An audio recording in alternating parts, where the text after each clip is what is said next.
Every day, we underestimate our own strength, not physical strength necessarily, but the inner kind, the resilience, the clarity, the courage that surfaces not when everything is easy, but when life tests us. We all live with a basic misunderstanding. We think strength is something you either have or don't. Some people are strong and others just aren't built that way. But that isn't how human beings work. Strength isn't a trait, it's a response. And often we don't realize we have it until we are forced to use it. Let's look at where this misunderstanding comes from. In school, we're taught facts. In society, we're shown polished images, success, perfection, certainty. What we're rarely taught is how to deal with failure, how to respond to discomfort, how to rebuild after loss. But the human mind is engineered to adapt. It's designed not to avoid pain, but to transform through it. Think about it. When have you learned the most about yourself? When everything was calm and predictable? Or when you were knocked off course, struggling to find your footing again? The truth is, struggle is not the opposite of strength. Struggle is the source of it. Just like muscles grow by tearing slightly and then repairing stronger, our inner resilience builds when we are stretched beyond what we thought we could handle. Neuroscience backs this up. When we face stress, the brain fires up adaptive pathways. With the right mindset supported, not isolated, we grow. Psychologists call this post-traumatic growth. It means that from difficult times, many people emerge more focused, more empathetic, and even more purposeful than before. But it doesn't feel that way during the struggle. It only becomes visible in hindsight. This is why you need to stop asking, am I strong enough? And instead ask, how can I find the strength I already carry? Because it's there. You've proven it before, surviving heartbreak, disappointments, failures. You woke up the next day even when it hurt. You kept going even when no one was cheering. That's what strength looks like. And we should teach this, not just to ourselves, but to our children, our teams, our communities. We must stop glorifying perfection and start normalizing the process of becoming, because people don't need to be rescued from their challenges. They need to be reminded that they already hold what it takes to face them. Being strong doesn't mean being unaffected. It means feeling the fear and doing what matters anyway. It means asking for help when needed. It means owning your story, especially the messy parts. Strength is not found in the absence of vulnerability. It's activated through it. So the next time you doubt yourself, remember this: you've already faced more than you give yourself credit for. You've already survived days you thought you wouldn't, and you are still here. That means you are stronger than you know. Fivkialos of TSP strength is not a fixed trait. It's a response to challenge. Everyone has the potential to be strong. It's activated when needed. Struggle builds strength, not the absence of it. Just like muscles, resilience grows through resistance and discomfort. Post-traumatic growth is real and supported by science. Hard times often lead to greater self-awareness, purpose, and empathy. Vulnerability is part of strength, not separate from it. Asking for help, acknowledging fear, and still moving forward is powerful. We need to shift from glorifying perfection to teaching resilience. Everyone carries strength inside. They just need to be reminded, not rescued. Strength is not a fixed trait. It's a response to challenge. Most people grow up thinking strength is something you're born with. Either you're tough or you're not, resilient or fragile, brave or fearful. But human beings are far more complex than that. Strength is not a static quality locked into our personality. It's a behavior, a mindset, and a reaction to circumstances. It's not visible until it's required. That's why we often fail to notice our own strength until we're already using it. Consider for a moment how people respond differently to the same challenge. One person may break down under pressure, another may rise and adapt. The difference is not genetic. It's not that one person was built to endure and the other wasn't. The difference often comes down to perception, experience, and learned behavior. When someone has faced adversity before and discovered they can survive it, they begin to build an internal reference point. I've been here. I've done hard things before. I can do it again. That belief isn't born, it's built. The problem with the traditional view of strength is that it assumes some people are just wired for resilience. But resilience is no different than a muscle. It grows when used. It shrinks when ignored. If you take two people who have never lifted weights, neither is immediately strong. But if both of them begin to train, challenge their limits, and recover, strength will follow. The same applies mentally and emotionally. It's not about whether you are strong. It's about whether you've had the opportunity, support, and mindset to access and develop that strength when needed. In psychology, this concept is backed by studies on stress response. People often label stress as a negative experience, but the body's stress response system is actually an evolutionary advantage. When used well, it focuses the mind, prepares the body for action, and pushes us beyond what we thought we were capable of. The same hormones that kick in during a crisis are also those that help us rise to meet a challenge. Strength, in this sense, isn't about having no fear. It's about how we act in the presence of fear. Take, for example, people who step into leadership roles during a crisis, people who never imagined themselves as leaders before. When the moment arises, they make decisions, support others, and remain composed under pressure. Ask them later if they thought they had it in them, and they'll often say no. That's because until that moment arrived, they never had to access that part of themselves.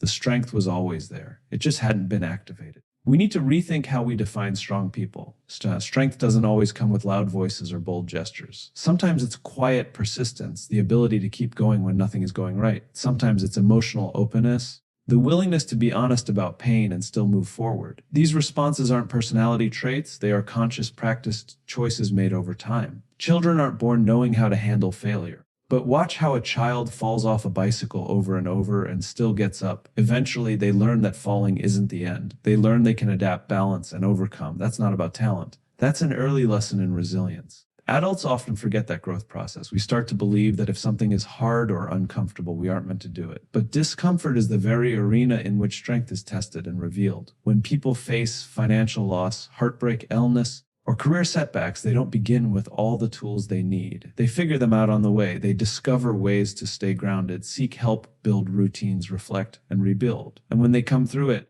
they're different not just because the circumstances changed, but because they changed, they tapped into something within that they didn't know existed before.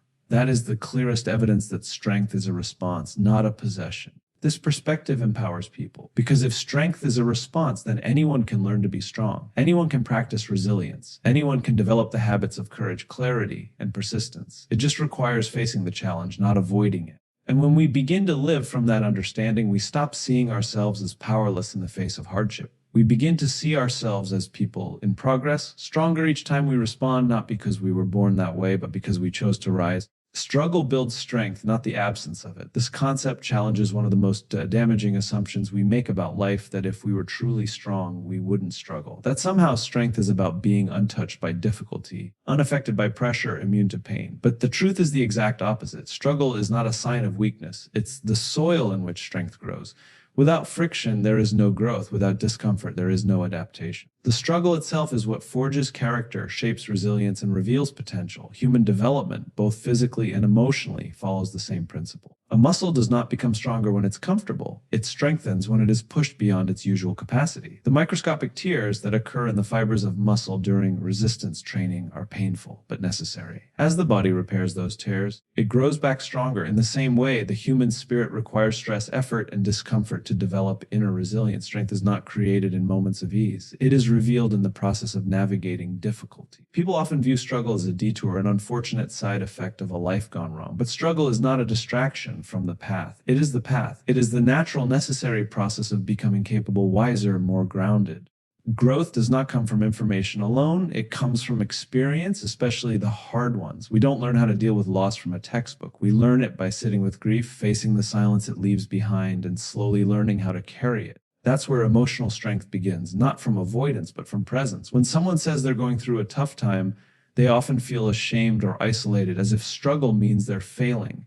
But every person you admire, every story of triumph began with someone who faced a challenge they weren't sure they could overcome. That uncertainty, that discomfort was the beginning of their strength, not the end of it. They didn't start strong. They became strong because they kept showing up when it was difficult. Struggle also does something subtle but powerful. It strips away what doesn't matter. It forces us to confront our priorities, to focus our energy on what is truly essential. In the face of pain or adversity, we become more honest with ourselves. We let go of the unnecessary noise, the need to impress others, the fear of being judged. Struggle has a way of quieting the world around us so that we can hear what matters most within us. And from that clarity, we gain direction and power. There is also a psychological transformation that occurs through struggle. When we endure something hard, our mind creates a new reference point. We begin to realize that we are capable of more than we once believed. What used to seem overwhelming now feels manageable. That shift in self-perception is one of the most powerful outcomes of struggle. It builds what psychologists call self-efficacy, the belief that we can handle life's demands. And once we know that about ourselves, we carry that belief forward into future challenges. Struggle also creates empathy. It humbles us. When we've been in the dark ourselves, we become less likely to judge others who are currently there. We gain a deeper understanding of pain, of failure, of fear, and that makes us more human. Strength built through struggle is not just about surviving. It's about becoming someone who understands what it means to fight for peace, to fall and get back up, to hurt and still choose love. That kind of strength cannot be taught. It must be lived. What's most important to understand is that struggle is not something to be escaped or avoided. It's not a reflection of failure. It's a part of the human process, as normal and necessary as growth itself. The people who develop the deepest strength are not those who've had it easy, but those who've faced difficulty, learned from it, and kept going anyway. Every moment of struggle is an opportunity to build something in ourselves that ease never could. That's the paradox of strength that grows in the very places we once feared would break us. Post-traumatic growth is real and supported by science. When people go through traumatic or deeply challenging life events, we tend to focus only on the pain, the disruption, and the damage. And it's true, trauma can hurt in ways that are hard to describe. It can shake the foundation of a person's identity, their belief systems, and their sense of safety. But what's often overlooked is what happens after the trauma. Research in psychology, particularly over the last few decades, has uncovered something remarkable. Many individuals who face significant adversity don't just return to their old selves. They emerge changed, often stronger, more focused, and more alive than before. This phenomenon is called post-traumatic growth. Unlike resilience, which refers to our ability to bounce back to baseline, post-traumatic growth is about transformation. It's when a person doesn't just survive hardship, but grows beyond it, mentally, emotionally, spiritually. After facing something that could have broken them, they begin to see life through a sharper lens. Priorities shift, relationships deepen. A sense of meaning becomes more apparent.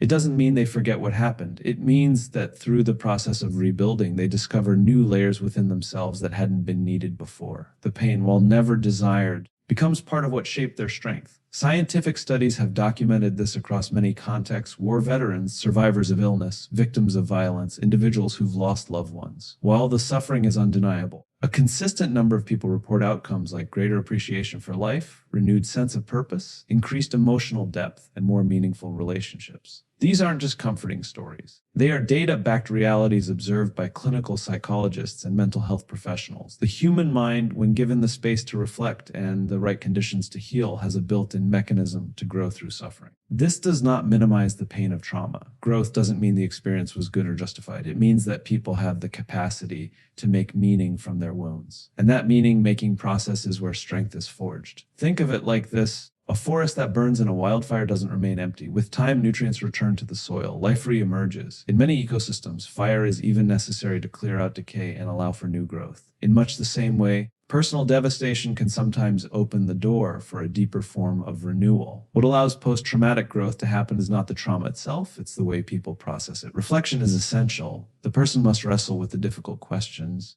Why did this happen? Who am I now? What do I believe? These questions are uncomfortable, but they activate deeper thinking. They lead to re-evaluation, to rebuilding the inner framework of identity and purpose. And often, people discover that what they lost, while painful, has made room for something new, something more aligned with who they are becoming. Social support also plays a huge role in this process. People are far more likely to experience growth after trauma when they have space to talk about what happened, when they're not pressured to get over it, but instead are given permission to feel, to grieve, and to explore in those conversations.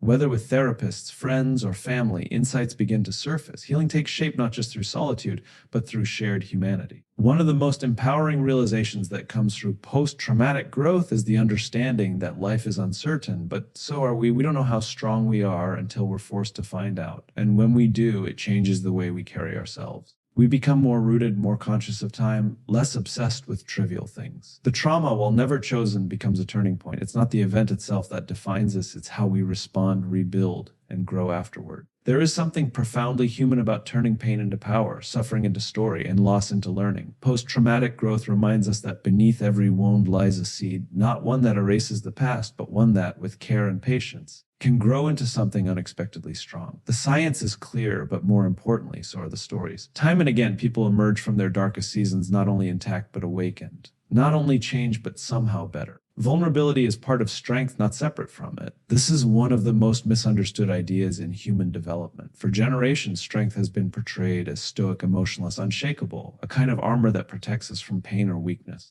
But real life doesn't work like that. People who try to be invincible often end up emotionally disconnected, isolated, or overwhelmed. They miss the deeper truth that strength is not about denying our emotions. It's about being able to face them, express them, and move forward with them. Vulnerability is not the enemy of strength, it is the access point to it. Being vulnerable means allowing yourself to be seen even when you're not perfect. It's choosing to tell the truth about how you feel, even when it's uncomfortable. It's being honest about fear, doubt, sadness, and uncertainty. That might sound like weakness, but it takes more courage to be open than it does to shut down. Anyone can pretend to be fine.